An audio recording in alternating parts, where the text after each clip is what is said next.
My own son called me a burden and vanished for 13 years until he heard I'd become a millionaire. He showed up with his wife, his lies and his suitcases, demanding my house and my money. But this time, I didn't cry. I poured the wine hit play on an old recording and watched his world crumble. The late autumn sun slanted through rows of aging vines, the leaves now the color of burnished copper. Margaret Hale walked slowly between them, her boots pressing into the soft soil that had once been her husband's pride. The vineyard stretched across the gentle Napa hills, quiet, except for the whisper of wind moving through the drying clusters. She stopped beside the last row, resting her palm against the cracked bark. "You survived more storms than people ever did," she murmured. The farmhouse loomed ahead, white paint, faded ivy climbing over the shutters. Inside, the scent of oak barrels and old wine lingered like memory. On the table sat a letter embossed with a gold seal, the final approval from the corporate buyers. Her signature below it glistened faintly in the afternoon light. The deal was done. Hale Reserve, the brand her late husband built, no longer belonged to her. But the money hadn't gone to her pockets. It had gone to children who had no parents to toast with. Margaret lifted the last bottle from the cellar, the year 1997, their first successful harvest, and poured a single glass.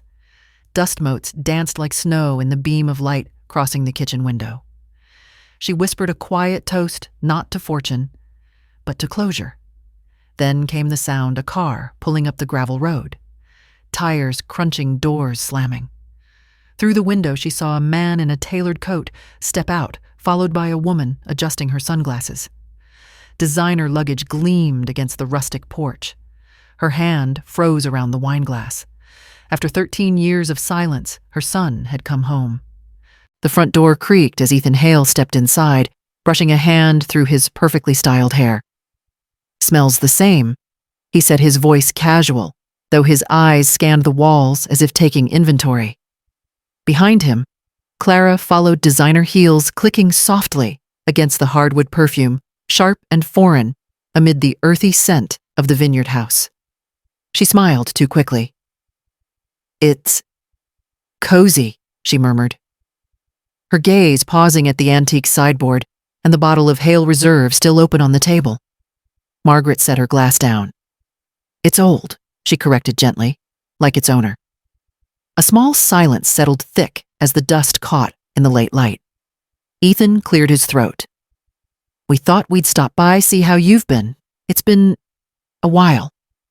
13 years, she said, without blinking. Clara crossed her arms, her gold bracelets chiming. "You must be tired living here all alone. Ethan worries, you know. A place this big, this valuable." Margaret's smile didn't reach her eyes. "I manage." She poured 3 small glasses of wine, the sound of liquid filling the silence. "Let's taste what's left of the Hale family, shall we?" Ethan raised his glass, hesitating before sipping. The taste hit him deep, dry, unforgiving. "Still strong," he muttered.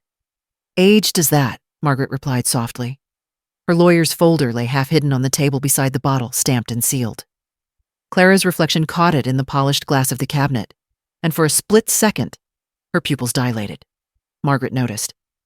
"Curious are we?" Clara looked up, smiling too brightly. "Just admiring your decor." Margaret turned back to the window, her tone mild, almost kind. That, she said quietly, wasn't decor. It was my freedom.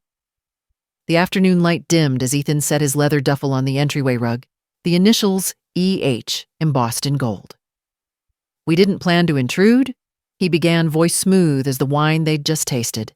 "But Clara thought it'd be nice to stay a few days. You know, help you with the transition, manage finances, maybe fix up the place." "Fix it up," Margaret echoed, running her fingers along the wooden banister, polished by decades of touch. "It's not broken, dear." Clara let out a bright little laugh, the kind that filled silence without meaning it. "Oh, I just meant modernize. You could use some upgrades. Granite countertops, maybe open concept. A home this size." She paused, eyes sweeping over the vaulted ceiling. The wine racks the silver-framed photograph of Margaret's late husband, Thomas Hale. You could host such beautiful gatherings. Margaret's smile remained steady. I prefer peace over parties. Ethan stepped closer, lowering his tone. Mom, I know it's been a long time, but we're family. I don't want you overwhelmed with everything, especially after the sale. Her gaze flicked to him, calm but unreadable. You heard about that. He hesitated. News travels in Napa. Clara was pretending to dust a wine bottle, though her eyes lingered on the lawyer's folder still on the table. Margaret picked it up, slowly slipping it into a drawer. You're welcome to stay tonight, she said, her voice suddenly cool. Tomorrow we'll talk about what kind of help I truly need. Ethan grinned in relief. Clara exhaled softly. But as they turned away, Margaret's reflection in the glass door caught Clara's smirk. Fleeting, confident, victorious. And Margaret whispered under her breath, unheard not in my house. The wooden stairs creaked beneath their feet as Margaret led Ethan and Clara down into the tasting room, her late husband's sanctuary. Barrels lined the stone walls, each branded with the family's initials, HR, for Hale Reserve. The air was cool, heavy, with the scent of oak fermentation and ghosts. Margaret struck a match, lighting the hanging lantern. Thomas used to say she began softly, that wine reveals truth. It tells you what people are made of: patience, care, or greed. Ethan chuckled uneasily. Then I must have inherited his taste.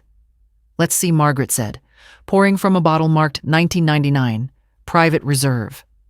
The crimson liquid caught the lantern light like spilled garnet. A vintage of honesty, she murmured. They sat at the long wooden table, the grains scratched by years of conversations. Clara picked up her glass, admiring the clarity. Smells expensive, she said, half smiling. Margaret swirled her own, watching how the wine clung to the glass. Everything good takes time, she said. And distance sometimes. Ethan cleared his throat. About that, I know I haven't been around. We've been busy with the business. Claire's been managing the marketing side, and I've been drowning in debt, Margaret interrupted gently. His jaw stiffened. You've been talking to people I don't need to, she said, still calm. You just told me. Clara's laugh cracked like glass. Mrs. Hale, we didn't come here to argue. We came to reconnect. Ethan's been worried sick about you. We just thought maybe Margaret raised a hand. Clara, dear, you rehearse compassion like it's a script. But your pauses always come half a beat too late. The young woman flushed, setting her glass down. Ethan leaned forward. Look, Mom, I made mistakes. But I'm still your son. Doesn't that count for something? Margaret tilted her head, her expression unreadable. It used to. He blinked. Used to. Her fingers brushed a small black recorder resting beside the corkscrew. She pressed play. Static. Then Ethan's voice from years ago. I can't keep dealing with her drama. She's a burden, Clara. If we want investors, we need distance. Successful people don't drag their baggage around. The seller felt colder. Ethan's face drained of color. Clara turned away, pretending not to hear, but the faint tremor in her hand betrayed her. Margaret's tone stayed even dangerously soft. Do you remember that night, Ethan? I was sitting upstairs listening through the vent while you packed your things. I never said a word then. He looked down, shame thick in his throat. I was young. You were 31. The lantern flickered. Shadows danced across the barrels like restless memories. I forgave you, once she continued. I told myself you'd grow, that time would ripen your soul the way sunlight ripens grapes. She leaned forward, voice suddenly sharp as cracked glass. But you didn't come here out of love. You came because you think I'm useful again. Ethan tried to speak, but no words came. Clara finally broke the silence. Margaret can't. We start over. Family is family, Margaret smiled faintly. Family, yes. But you see, wine can turn to vinegar if you open it for the wrong people. She stood lifting her glass. To truth, she said, and took a long, deliberate sip. The recorder clicked off, and in the deep hush of the cellar, something broke, not glass, but trust, reborn into steel. Morning sunlight filtered through the lace curtains, catching dust in slow motion. The house smelled of roasted coffee and polished wood. Margaret Hale sat at the long dining table, her lawyer, Mr. Whitman, beside her, his briefcase open like a weapon of order. Ethan and Clara entered still groggy, the exhaustion of an uneasy night hidden behind forced smiles. "Didn't mean to interrupt," Ethan said lightly. "Just curious what's going on so early." "Paperwork," Margaret replied. "A vineyard doesn't end when it's sold. It simply grows new roots." Mr. Whitman adjusted his glasses. "We're finalizing the disbursement, Mrs. Hale. The Hale Reserve Trust has been fully transferred." Clara's brows rose. "Transferred?" Margaret nodded. "To a scholarship foundation for orphaned children. Thomas always wanted to help those who never got a fair start." Ethan frowned, trying to sound casual. "So, what happens to your remaining shares?" "They're gone too," she said, sipping her coffee. "Freedom costs something, darling." Silence. Even the ticking wall clock sounded louder. Clara leaned forward, her smile polished but thin. "Surely you kept a portion for security?" Margaret turned to her lawyer, her tone perfectly calm. "Show them Mr. Whitman." He opened a folder, sliding out a stamped document. "Hale Reserve Holdings, full transfer agreement." The seal of the Hale Orphan Scholarship Fund gleamed gold at the top. Ethan stared at it. His throat tightened. "You mean—" "There's nothing left." Margaret's eyes softened, but her words did not. "There's everything left that matters." Clara's voice trembled. "You gave away a fortune." Margaret's gaze drifted toward the vineyard beyond the window. "I gave away a burden. Money without conscience ruins faster than wine without cork." The lawyer quietly closed the folder. The sound echoed through the room like a door locking shut. The midday sun spilled through the French doors, glinting off crystal decanters and silver frames. The house had never looked warmer, yet the air was tense, sharp with the scent of desperation. Clara had changed into a pale blue blazer, her hair sleek expression rehearsed. Ethan sat beside her, tapping his thumb against his coffee mug, like a metronome of guilt. Margaret entered the room in a soft beige cardigan, her every movement deliberate, queen-like. So she said, setting down her tea, "Have you both decided what you'll do next?" Clara leaned forward, smile bright enough to blind. "Actually, we've been thinking. There's a lot of potential in the Hale story. The vineyard, your legacy, the philanthropy. We could rebuild the family brand together. A documentary, maybe a partnership with the trust. You'd be the face of a comeback story, and we could manage the image side of it. You'd stay in control, of course." Her tone dripped honey, but her eyes flicked to the desk drawer where she'd seen the legal folder vanish. Margaret lifted one brow. "A comeback story. I wasn't aware I'd gone anywhere." Ethan forced a laugh too loud. "She means public awareness, Mom. People love redemption arcs. We'd help protect your reputation, keep the brand alive." The brand, Margaret repeated, letting the words roll off her tongue like something sour. "You think this house, this soil, this history was a brand?" Clara's voice softened. "Mrs. Hale, in today's world perception, is value. You could inspire people, especially now that the press might catch wind of the sale." Margaret's eyes sharpened, slicing through the facade. "You're worried about the sale, or about being written out of it?" For the first time, Clara's smile faltered. Ethan shifted in his chair. "Mom, you're misreading this," he said quickly. "Clara just wants to help. We both do." Margaret turned toward her desk, pulling out a slim black tablet. She tapped the screen, and a faint audio file began to play, a woman's voice, bright and brittle. "Margaret's sweet, but she's outdated. We'll never attract investors until she steps aside. She's the brand's obstacle, not its strength." The voice was unmistakably Clara's. Recorded, crystal clear. Clara froze. The blood drained from her cheeks. That was taken out of context. Margaret smiled thinly. "Of course, the context being you were at the wine auction in Sonoma, and the reporter you were gossiping with happened to be an old friend of mine." Ethan rubbed his temples, muttering, "Clara, please." But Margaret wasn't finished. She rose slowly, her shadow falling across the table. "You two walk in here with your proposals and smiles, but all I see are sales pitches wrapped in family ribbons. You don't want partnership. You want proximity to money, to headlines, to me when it's convenient again. Mom, don't. Her voice cracked the air like thunder. You burned the bridge once, Ethan. Don't come walking across the ashes now. For a long moment, no one moved. The only sound was the grandfather clock ticking toward noon. Then Margaret softened just slightly, her tone weary but clear. Legacy isn't built on followers or press releases. It's built on what you do when no one's watching. She turned back toward the door, pausing at the threshold. Lunch is in the kitchen, she said quietly. But I'm not hungry.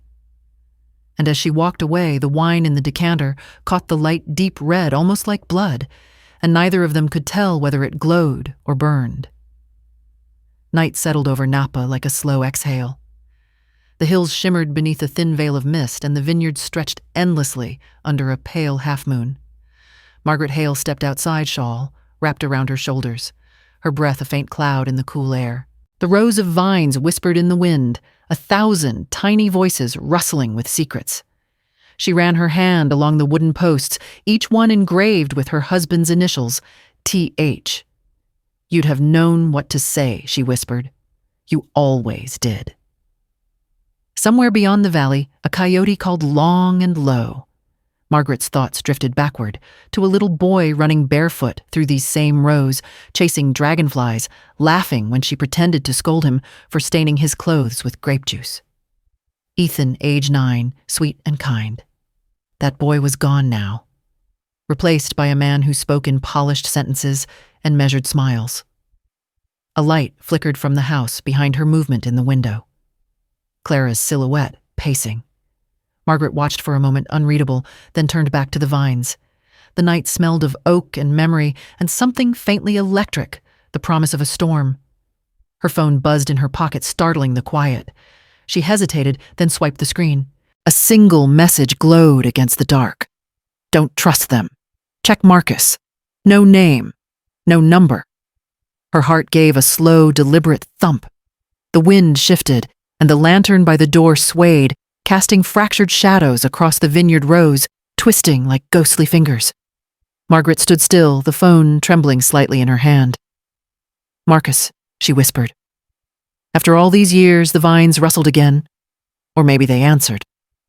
By the next morning, the vineyard shimmered under a thin coat of fog. Margaret Hale sat at her kitchen table, a steaming cup of black tea beside her, the phone pressed to her ear. Keep everything confidential, Robert, she said softly. I want details, bank accounts, business partners, debts, all of it. And one more thing, look into someone named Marcus. Her old financial advisor paused. Marcus Williams, Ethan's former partner. Margaret's fingers drummed the table. I didn't know he had a partner. Robert exhaled. Oh, he did. Until the firm collapsed 2 years ago. There were whispers, embezzlement, false invoices, missing funds. Ethan claimed Marcus ran off with the money, but the records, they tell another story. Margaret closed her eyes. Find out everything. Later that day, sunlight poured into the living room. Clara was arranging fresh flowers in a vase, too precisely, too nervously. Ethan sat by the window pretending to read financial news on his tablet. Margaret entered quietly, a folder in her hand. Beautiful day, she said lightly. Almost feels honest. Ethan looked up, confused. What? She smiled faintly. Just an observation. The phone in her pocket vibrated. A text from Robert arrived, report ready. Not good. Her stomach tightened. Excuse me, she said, stepping into her late husband's office and closing the door. The folder Robert had sent her was dense spreadsheets, balances, legal notices. The consulting firm, Hale Williams Strategies LLC, was bankrupt, its last client billed 18 months ago. 3 maxed-out credit cards, a defaulted car loan, second mortgage in Clara's name. But the most jarring page was labeled medical expense claim, approved $80,000. Attached Clara's forged medical report, diagnosis autoimmune liver disorder. It was a lie. Margaret's breath caught. She read the dates again, filed 6 months ago, co-signed by Ethan. She whispered, "Oh my God." That evening, the house felt too still. Dinner was quiet, except for the sound of silverware against porcelain. Ethan tried small talk. Clara pretended to laugh. Margaret looked at them, both eyes calm but glacial. How's your health? Clara. Clara blinked. My health. Yes? I saw some paperwork today. Seems you made a miraculous recovery. The fork slipped from Clara's hand, clattering onto the plate. Ethan's tone sharpened.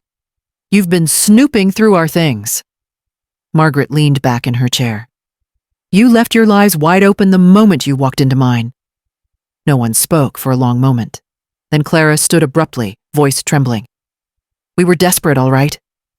The business failed, the bank's everything. We just needed time. Time? Margaret repeated, her tone low. That's what every liar says before the clock runs out. Ethan's hands tightened into fists. Mom, you don't understand. We lost everything because of Marcus. He ruined us. Margaret rose slow and deliberate. Are you sure it was Marcus who ruined you? He froze. She walked past him toward the cellar door. I remember your father once said, a vineyard doesn't rot from the outside in, it rots when its roots are poisoned. I wonder, Ethan, when did yours start dying? Ethan's face went pale, but before he could answer, Margaret's phone buzzed again. A new message from Robert Marcus Williams never stole a cent. Police report says funds were siphoned under Ethan's login. Pending review by DA. Margaret's gaze drifted toward her son. He didn't notice the phone in her hand, nor the quiet devastation in her eyes. He only asked, trying to sound innocent. Is something wrong, Mom? Her voice was steady as stone. Yes, Ethan. For once. Everything is. The storm never came, but the air felt charged, humming with everything unspoken. Margaret Hale sat alone in her late husband's study, a single lamp spilling gold across the desk. Dust floated through the beam like fragments of time. In her hands, an old photograph. Ethan at 22, fresh-faced, his graduation gown, wrinkled from the summer heat. His arm was slung around her shoulders. Both were laughing. His eyes then were open, sincere, full of promise. Now those same eyes looked at her with calculation. Margaret traced the photo's cracked edge. When did you stop being proud of where you came from? She whispered. When did you start counting love like money? Her reflection in the glass cabinet looked older than she remembered. Lines she hadn't noticed before cut across her face, not from age, but from disappointment. She rose and crossed the room to the small cabinet that held her husband's favorite wine, Hale Reserve 2005. She poured a single glass, raising it to the photo. Thomas. I failed him, didn't I? I gave him everything, except the courage to be honest. Lightning flashed far off in the valley, faint but real. She took a slow sip, steadying herself. The bitterness wasn't from the wine. Then she set the glass down, drew a deep breath, and spoke aloud to the empty room, or maybe to the ghosts listening in the oak walls. Tomorrow, Ethan will tell me the truth. Or he'll never speak to me again. The house creaked softly, as if acknowledging her decree. She turned off the lamp. Darkness closed around the room, but her decision glowed steady, as fire under ash. Morning sunlight spilled through the bay windows, painting the living room in gentle gold. But there was nothing gentle in Margaret Hale's posture. She sat upright on the edge of the velvet chair, her hands clasped around a folded document. Across from her, Ethan and Clara sat side by side on the sofa, the space between them just wide enough to hold guilt.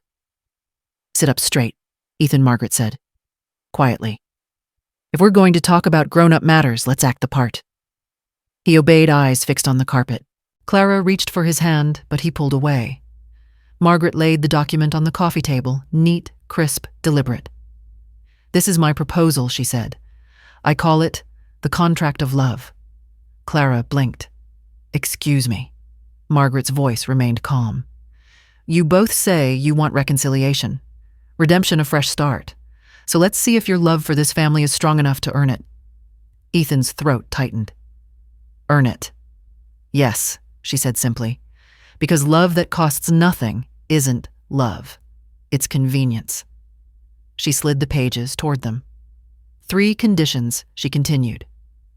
First, you'll both enter therapy separately. Not as a couple, not to polish appearances, but to confront what you've become. Second, you'll make restitution to every person you've deceived or borrowed from under false pretenses. Family, friends, business partners. Clara's face went pale. That's impossible, Margaret. Not impossible. Margaret cut in voice firm as oak. Just uncomfortable. Ethan rubbed his temples.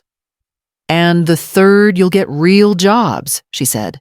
Not consulting schemes, not branding projects. Real work that pays honestly. You'll rebuild yourselves from dirt and sweat the same way your father and I built this vineyard. Clara exhaled, shaking her head. This isn't redemption. It's punishment. Margaret leaned forward, her eyes sharp but steady. Punishment is what you give children. What I'm offering is consequence and a path out of it. For a long moment, no one spoke. Then Ethan whispered, and if we don't agree, she didn't blink. Then you pack your bags and walk out of my house today. Silence fell heavy as the air before a storm.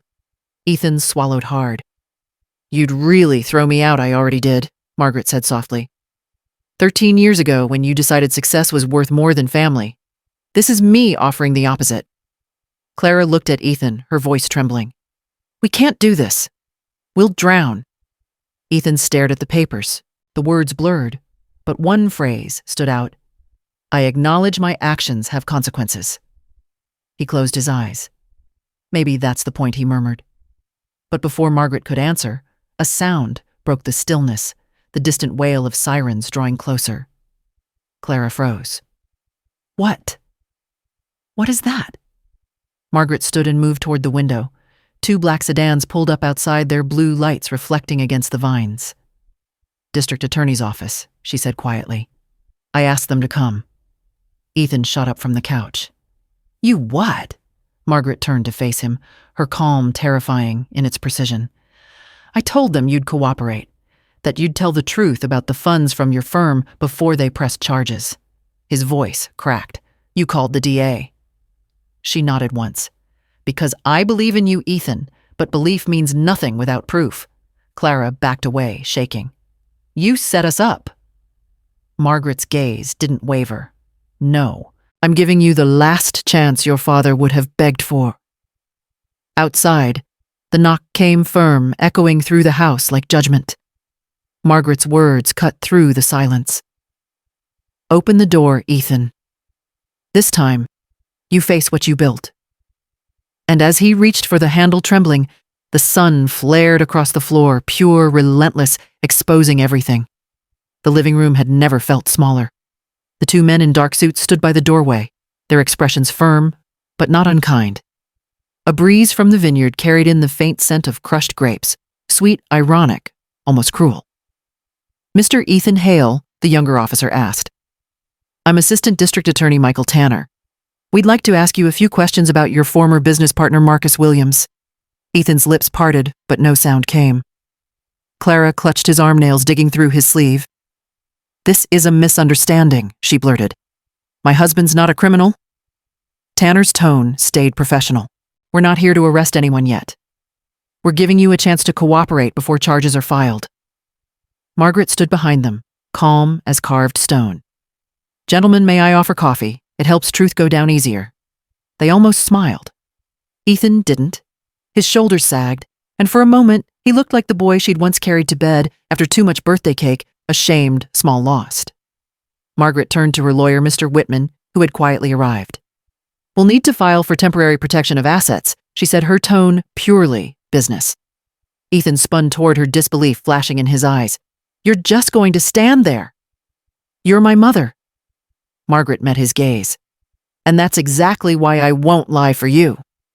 Whitman slipped a card across the table. This attorney handles bankruptcy and restitution cases. He's good, and he keeps people out of jail.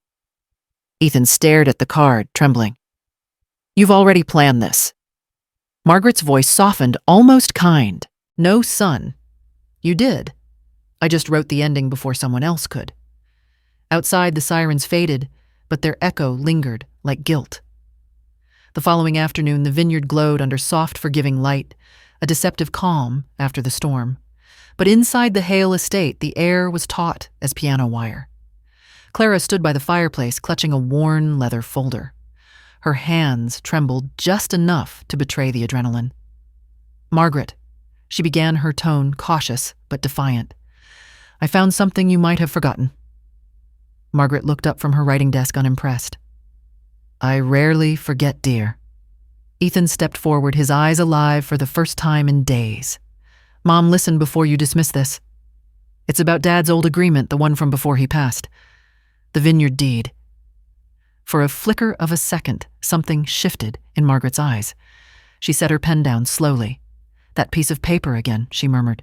Clara slid the document onto the table, smoothing its wrinkled edge like a gambler revealing her last card. "It's a transfer in trust signed 20 years ago. Thomas's signature. It states that in the event of a corporate acquisition, the family estate returns to the Hale bloodline. Ethan's name is right there. This could change everything." Ethan's voice trembled with hope. "You see, Mom, it means the property's still legally tied to me. The sale wasn't valid without my consent." Margaret's expression remained still, almost too still. "And where exactly did you find it in the cellar?" Clara said quickly. "It was hidden behind the ledger box. Probably left there when you moved your husband's files." Margaret's smile was faint, the kind that doesn't reach the eyes. "How convenient." Ethan bristled. "You think I forged my own father's signature?" She rose and crossed the room, heels clicking softly against the marble floor. "No," she said. "I think you found something you don't understand." Clara's confidence cracked. "What does that mean?" "It means," Margaret replied, turning toward Mr. Whitman, who had just entered from the hall, "that my late husband's draft agreements were never notarized." Whitman nodded gravely. "This document is what we call a conditional trust draft, unsigned by a witness never filed with the county clerk. It carries no legal weight." The words hit like cold rain. Ethan stared at the paper, his lips parting. "But his signature," Margaret interrupted softly, "is real, but incomplete. He wrote it the week before his heart attack. We discussed it over dinner. He wanted to ensure you'd inherit only when you were ready." "When I was ready," Ethan repeated, voice rising. "I was 28 and already drowning in loans," she said. "He knew you weren't ready to carry legacy. That's why he never finalized it." Clara took a step back, her last trace of confidence dissolving. "So this means Margaret folded the paper carefully, sliding it into a fresh envelope. It means this house, this vineyard, this history, they were never yours to claim." Ethan's hands clenched. "You could have told me." Margaret's voice cut through the room, firm but sorrowful. "And what would that have changed? You'd still have run from everything that asked for patience." For a moment, no one breathed. Then she placed the envelope into the fire. The flames caught instantly, licking gold across the edges before swallowing the deed whole. Ethan's eyes widened. "You burned it, I buried it," Margaret corrected quietly. "The same way your father intended." The fire crackled the paper, curling into ash. Outside, wind swept through the vineyard, rattling the glass panes like applause from ghosts. The fire in the hearth had barely faded when a sharp scent drifted through the open window, smoke thick and unfamiliar. Margaret Hale turned her head toward the vineyard. Beyond the rows of vines, a dull orange shimmer pulsed against the horizon. "Wildfire," Mr. Whitman murmured, stepping toward the glass. Outside, the sky was bruised gray. Wind pushed the smoke downhill, scattering ash like falling snow. Within minutes, the faint hum of panic grew. Workers shouting, the bleat of distant alarms echoing through the valley. Margaret moved faster than anyone expected. "Get the barrels sealed," she ordered. "Move the equipment to the stone cellar. No one leaves until the western ridge is clear." Her voice, crisp and commanding, cut through the haze. She strode across the yard, shawl whipping in the wind, helping the vineyard hands pull tarp over crates and guide frightened horses to shelter. Ethan followed, dazed. "You shouldn't be out here." She turned briefly, her hair catching light from the rising blaze. "This vineyard has survived worse than wind," she said. "It just needed someone who wouldn't run." Clara stood on the porch, frozen, watching Margaret move through smoke like a general among soldiers, unshaken, relentless. When the firefighters' trucks finally arrived, the worst of the flames had been contained, stopped by the irrigation trench Thomas Hale had dug years ago. The men nodded at Margaret, impressed. "You saved it," one said. She didn't answer. She just looked toward Ethan Ashe, clinging to his face, awe in his eyes for the first time in years, and for a heartbeat, mother and son stood side by side, both silent under the gray, as the vineyard exhaled its smoke and pain into the sky. By the next morning, the vineyard lay wrapped in a pale gray hush. Smoke drifted like ghosts between the rows, and the air smelled of rain and burnt oak. The fire was gone, but the reckoning was not. Margaret Hale sat at the long oak table in the tasting room, her hands still faintly stained with ash. The papers before her were crisp, the ink dark. Ethan stood near the doorway. Jaw set his face a mix of fatigue and fury. Clara lingered behind him, silent, unsure which side to choose. "You could have died out there," Ethan said hoarsely. "You should have let someone else handle it." Margaret didn't look up. "That vineyard is my life's work. It doesn't burn while I breathe." He laughed bitterly. "Your life's work. You sold it, remember?" She raised her eyes, then calm, steady a slow storm behind them. "No, Ethan. I preserved it. There's a difference." She slid a thick envelope across the table. The seal bore the emblem of Hale Orphan Trust. "What's this?" Ethan asked, though he already knew. "The trust's founding papers," she said.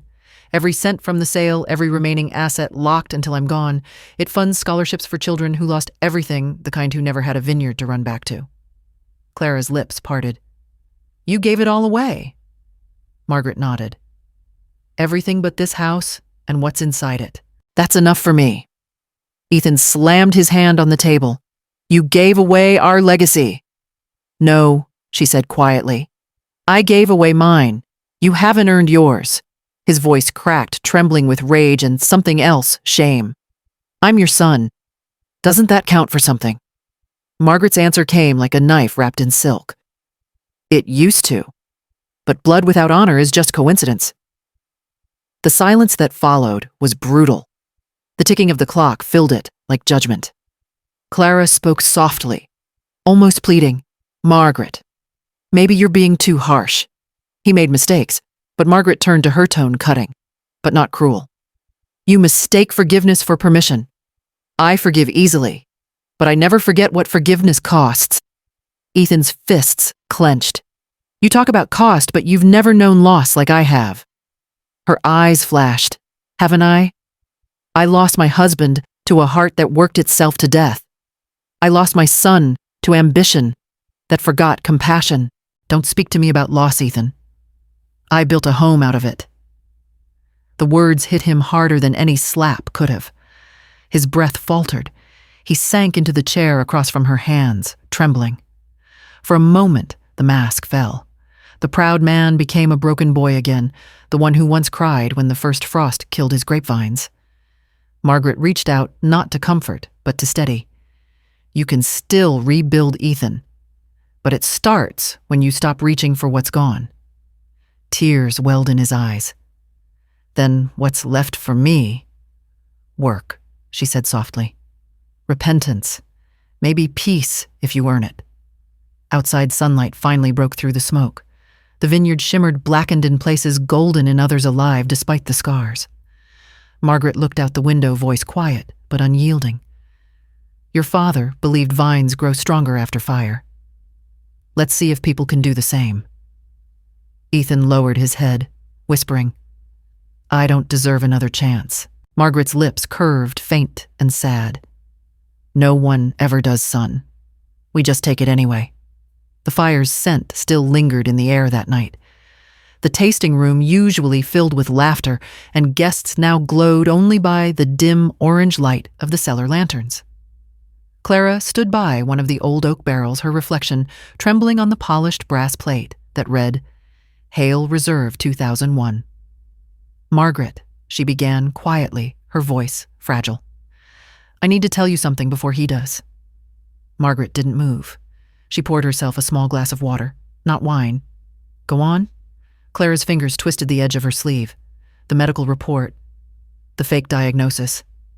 It was my idea. Ethan didn't want to, but I panicked. The debts were everywhere. His partner disappeared. The creditors wouldn't stop calling, and I thought she choked on the words. I thought if we made people pity us, we could survive another month. Margaret finally looked up. Her face showed no anger, only quiet fatigue. And what did it buy you? Clara's voice cracked. Silence. 1 month of pretending everything was fine. Then guilt. Every day since. Tears slipped down her cheeks, smearing her mascara like bruises. I know you hate me. I just didn't want to be poor again. Margaret's eyes softened, but her tone stayed measured. Money doesn't buy safety, Clara. It only rents illusions. Clara sank into a chair, shaking. I ruined him. I ruined us. Margaret took a slow breath. No. You exposed what was already broken. A silence settled, not hostile, but heavy with understanding. Then Margaret asked gently, if the money vanished tomorrow, who would you still be? Clara had no answer. Only quiet sobs echoing between the barrels, the first honest sound she'd made in years. Rain arrived before dawn, soft but steady, washing the ashes off the vines. The world smelled clean, as if the valley itself wanted a second chance. Inside the Hale estate, the air felt heavier, the kind of heavy that comes before truth. Margaret Hale stood by the window, hands clasped behind her back, watching the rain trail down the glass. Her voice, when it came, was calm, almost too calm. You have 48 hours, she said. At the table, Ethan and Clara sat opposite each other, pale and silent. 48 hours for what Ethan asked, though, dread already coiled in his chest. To decide, Margaret replied. You either sign my terms, the therapy, the restitution, the real work, or you walk out of this house and out of my life for good. Clara swallowed hard. And if we sign, then I'll lend you enough to pay the attorney and enter a debt counseling program. A small start, but clean. Ethan exhaled his voice, cracking. 48 hours isn't enough time to fix years of mistakes. It's not meant to fix them, Margaret said softly. It's meant to test if you even want to. The grandfather clock ticked behind them, steady and cruel. Ethan rose, pacing the floor. You think this is mercy? It's humiliation. Margaret turned. No, Ethan. Humiliation happens when others expose you. Redemption begins when you do. He stopped glaring at her. And if we don't sign, her answer came cold and clear, then you'll be explaining your story to a judge instead of your mother. For a heartbeat, no one breathed. Then the phone on the counter began to ring. Ethan snatched it up. Hello. A pause. His face drained of color. Marcus. Margaret's brows lifted slightly. Your partner Ethan nodded slowly, his hand trembling. He's talking to the district attorney. He's turning everything in. He says there's new evidence, emails, transfers. Clara's hand flew to her mouth. Oh, God. Margaret's voice was steady as a blade. Then you're running out of time faster than 48 hours. The next few hours bled together. Rain silence, the tick of the clock. Clara stared at the trust papers on the table, her signature line empty. Ethan sat motionless beside her phone, pressed to his forehead, breathing hard. At 11:47 a.m., he whispered, Mom, if I sign this, does it mean you'll stop hating me? Margaret's expression softened, but her tone didn't waver. I never hated you, Ethan. I just refused to help you destroy yourself. He nodded, tears beginning to gather. Then another message buzzed on his phone from Marcus. I gave them everything. You've got 1 day to come clean before it's official. Ethan stood suddenly, panic flooding back. He's going to ruin me. Margaret rose, too calm and steady in contrast. No, Ethan. You ruined yourself. Marcus is just cleaning the glass. Clara turned to him, voice trembling. Sign it, Ethan. Please. Let's stop running. He looked from her to his mother, 2 women, 2 mirrors of the life he could still lose. His hand hovered above the paper, shaking. Then, with a deep breath, he picked up the pen and scrawled his name. The ink bled slightly on the page, dark and final. Margaret took the signed paper and folded it neatly. Good, she said quietly. Now start earning the right to use that name again.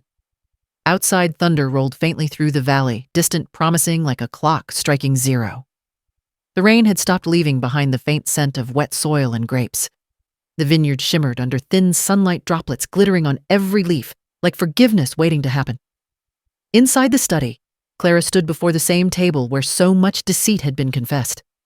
Her makeup was gone, her hair damp and unstyled, her expression stripped of every performance. I won't wait for him, she said softly. Margaret Hale looked up from her papers. Excuse me. Clara took a slow breath and reached for the pen resting beside Ethan's signature. You gave him 48 hours, but I've already had years of pretending of running. I'm done. Margaret watched in silence as Clara signed her name across the second page of the contract. Her hand steady, her eyes wet but clear. I'll take the deal. Clara continued. Therapy, restitution work, all of it. I don't want another life built on excuses. Margaret studied her for a long moment, then spoke quietly. And where will you start? Clara met her gaze. With your trust fund, the Hale Orphan Foundation. I have a degree in communications. I could help manage it. Real work, not lies. If you'll let me. The older woman hesitated, then gave a small nod. You may help, she said. But not for me. For them. Clara's lips trembled into a faint smile.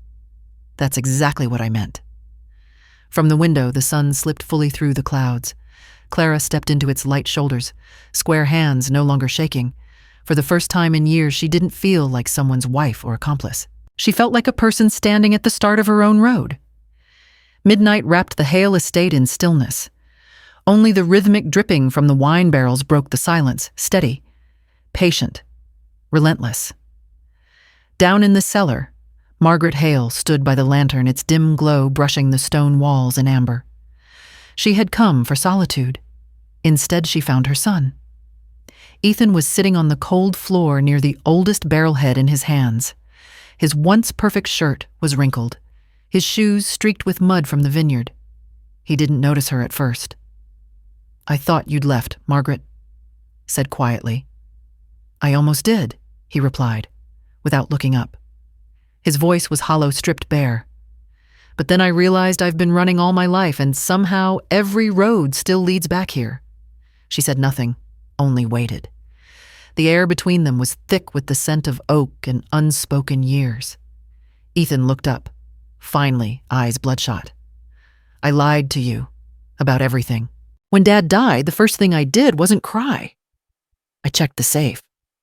I wanted to know what was left, not of him, but of me.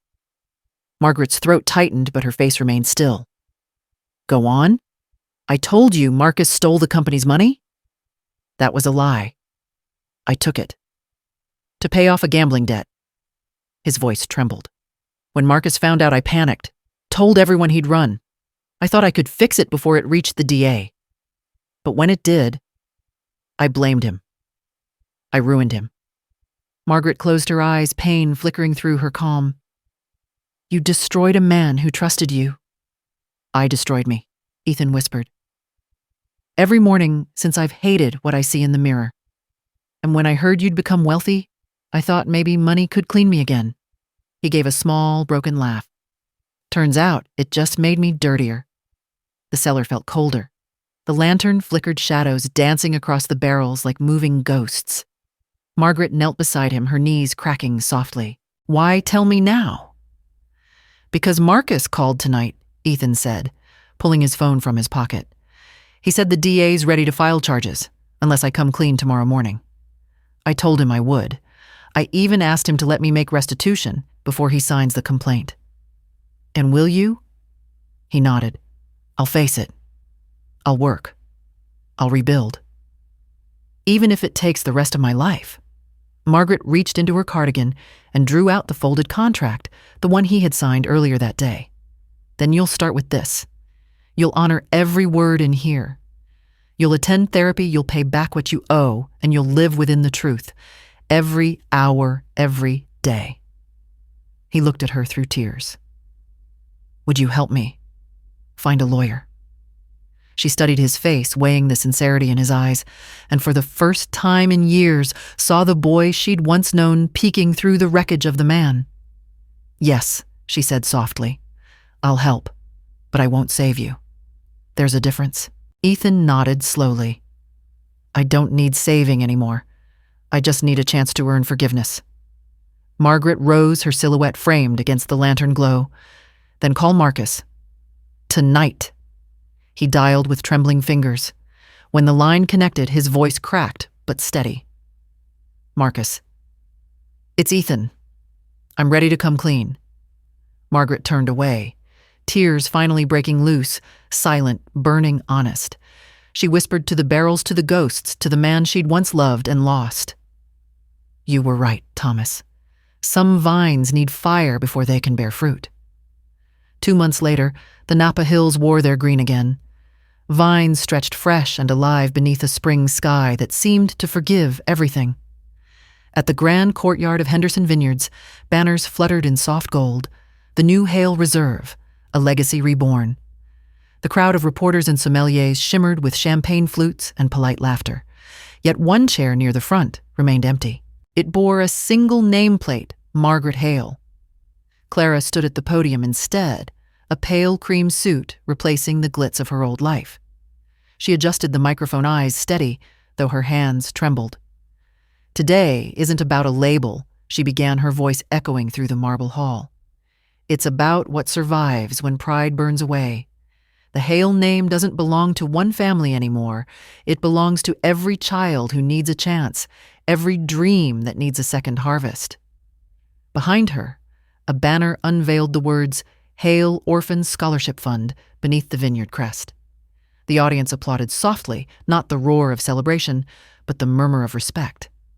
At the edge of the crowd, hidden under a wide hat, Margaret watched from the shadows. Her lips curved faintly as Clara's speech ended with quiet sincerity.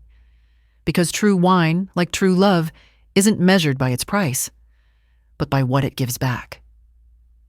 When the applause rose again, Margaret turned away before anyone could notice her. She walked down the gravel path toward home, the wind lifting the brim of her hat, carrying Clara's words behind her, like a blessing.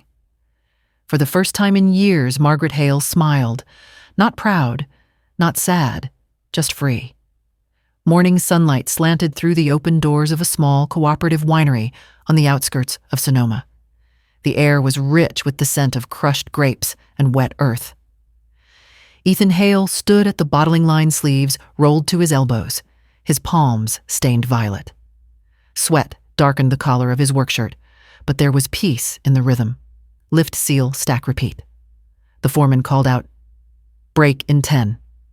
Hale Ethan nodded, offering a tired smile. It wasn't the world he once chased, no luxury suits, no boardrooms, but for the first time in his adult life, his work didn't reek of pretense. It smelled like honesty. Across the valley, in a modest office above the Hale Orphan Scholarship Fund, Margaret reviewed letters from students, handwritten thank yous from children she'd never met. One note, written in shaky pencil, read, "Dear Mrs. Hale, my mother says your scholarship saved us. Someday I'll grow grapes like you." She pressed the page to her chest, eyes glimmering. The walls around her were plain, adorned only by 2 frames, an old photo of Thomas in the vineyard and the original Hale Reserve 1997 label, beside the new one, Hale Foundation, 2025. 2 vintages. 2 lives. Later that evening, she drove out to the small winery where Ethan worked. He didn't notice her at first. She watched from the doorway, the golden hour painting his face in amber. He looked older, now humbler. When he finally saw her, he froze. She smiled faintly and lifted a small bag. "I brought dinner, fig bread and a bottle we forgot to share." He wiped his hands, heart tight with emotion. "The 1997. She nodded. "The one your father made. And maybe the last I'll open." They sat on an overturned barrel outside the sun, sinking behind the hills. As she poured, the wine shimmered dark and deep, the same hue as every mistake they'd survived. Ethan raised his glass. To starting over, Margaret touched hers gently to his. "No," she said softly. "To finishing right?" They drank in silence, the taste rich, imperfect, and real. Evening descended softly over Napa. The sky brushed with gold and rose. The vineyard shimmered beneath it. Green rose reborn after the fire, the soil still dark but fertile. It was the kind of dusk that seemed to forgive everything. Margaret Hale stood on the porch of the old farmhouse, the same spot where 13 years earlier her son had walked away without a word. Now he was there again, older, quieter sleeves, rolled hands roughened by labor. Ethan carried 2 glasses and a single bottle of wine. "I found it," he said, with a small, shy smile. "The last one we bottled before Dad passed. 2005. Margaret took the bottle, brushing her fingers over the faded label. "Your father called that vintage the honest year," she murmured. Ethan eased out the cork with care.